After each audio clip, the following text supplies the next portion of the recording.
At isang mapagpalang araw na naman nga sa inyo mga boss. At ito ay ipapakita ko sa inyo kung paano namin i-arrival departure itong Emirates 777 na eroplano. At nandito nga kami sa Terminal 3. Dito ipapakita ko naman sa inyo kung saan ang breakdown build up niya, kung saan namin dinadala mga bagahe. At ako naman waiting lang hanggang sa maitutok niya yung equipment doon sa door side. At pagkatapos niyan, saka ako aabante para itutok ko naman ang dalis na dala-dala ko. At so ito nga, nakapag-umpisa na tayo. Ang first arrival natin is cargo arrival. Siyempre, malapad yan, kaya hindi po pwede sa dala ko. Ngayon, pagkatapos niya, ako naman ang tututok para maibaba na mga bagahe at madala ko na sa breakdown. At syempre, lumapit na muna ako para makiisyoso. At dito ay pinatay ko nga muna ang aking tag para lumapit at tingnan kung anong klaseng cargo nga ang naibaba namin. At ayun nga,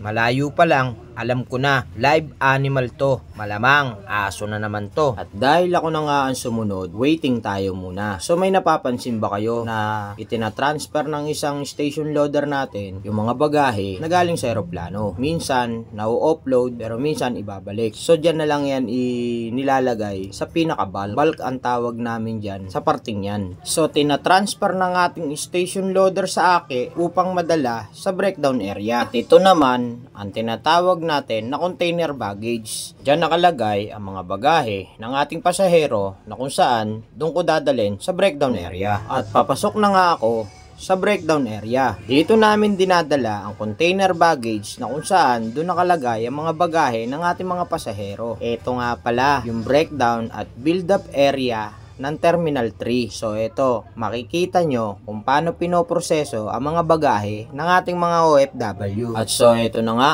binababa na nga ng ating mga station loader ang mga bagahe. At yan, yung buhat-buhat niya, yan ang live animal na unang binaba kanina. Stat mga live animal, hindi na kailangan dumaan ng x-ray. Matik, doon na lang ipinapasok para mabilis makuha ng pasahero. Dito, makikita na nga natin ang container baggage na kung saan nakalagay ang mga bagahe ng ating mga kababayang OFW. Makikita nyo kung paano ibaba ng mga station loader natin ang mga bagahe. Ganyan sila kaingat, kinakamada nila kahit nasa conveyor na. Dahil once na magka-damage yan, yung dalawang security mismo na nasa harapan ko, sila ang magre-report na ikaw ang may gawa kaya na-damage ang bagahe. At oras na magka-damage ang bagahe at nagreklamo ang pasahero, ikaw mismo ang hahanapin ng security at ikaw ang magbabayad ng damage ng bagahe. Kaya sobrang maingat talaga ang mga station loader natin pagdating sa mga bagahe. At eto naman ang tinatawag namin na build-up area. Eto yung mga bagahe na departure. So,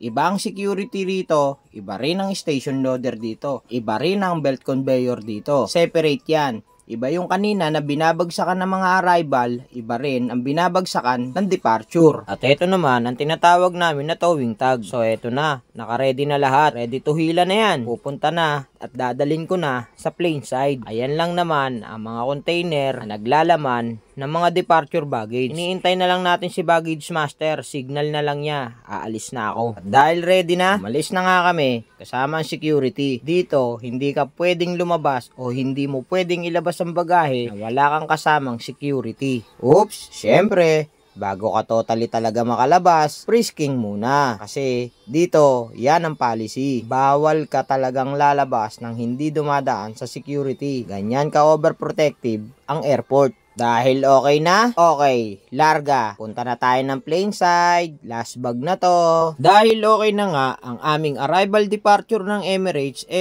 nagpasok na ako ng container na susunod na flight. Ganyan kasi ang rules namin. Yan ang patakaran. Kasama talaga sa trabaho yan. Once na matapos na ang arrival departure ng Emirates, magpapasok kayo ng container para sa next flight. Iwas iyak kasi yan. Ay hindi, iwas bulilyaso din kasi yan. At dahil tinapos mo ang video na to, baka naman isang like and share lang yan mga boss. Hanggang sa muli, babayu!